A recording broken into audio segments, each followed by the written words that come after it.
നിന്നെ ആരും സ്നേഹിക്കുന്നില്ല എന്നല്ലേ നിന്റെ പരാതി? ആരാ പറഞ്ഞത്? നീ ആ ക്രൂശിതനായ രൂപത്തിലേക്ക് നോക്കിക്കേ.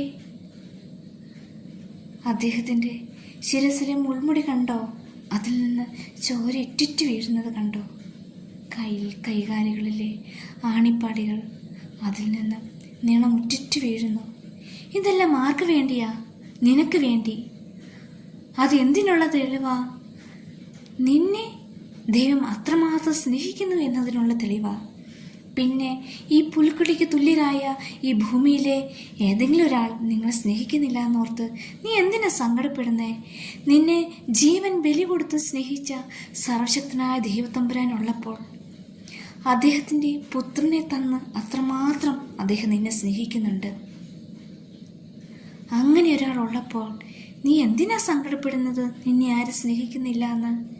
നിന്റെ സങ്കടങ്ങൾ കാണാനും നിന്റെ സന്തോഷങ്ങൾ കാണാനും നിന്നെ ഏതൊരവസ്ഥയിൽ ചേർത്ത് പിടിക്കാനും അദ്ദേഹം ഇല്ലേ?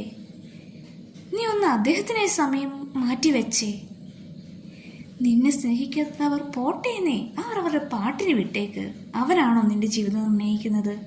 അവരല്ല നിന്റെ ജീവിതം നിർണ്ണയിക്കുന്നത്. നിന്നെ ഇത്രമാത്രം വില കൊടുത്ത് വാങ്ങിയ നിന്റെ സർവശക്തൻ, ജീവൻ ബലി കൊടുത്ത് നിന്നെ രക്ഷിച്ച നിന്റെ ദൈവം, അദ്ദേഹം നിന്നെ അത്രമാത്രം സ്നേഹിക്കുന്നു, അതിരുകളില്ലാതെ സ്നേഹിക്കുന്നു. അതിൽ പുൽക്കൊടിക്ക് തുല്യരായ മനുഷ്യരുടെ സ്നേഹത്തെ ഓർച്ച് നീ ഒരിക്കലും പരിതപിക്കരുത്. കാരണം അതിനേക്കാളും വലിയവൻ നിന്നെ സ്നേഹിക്കുന്നുണ്ട്. അപ്പം സെറ്റല്ലേ?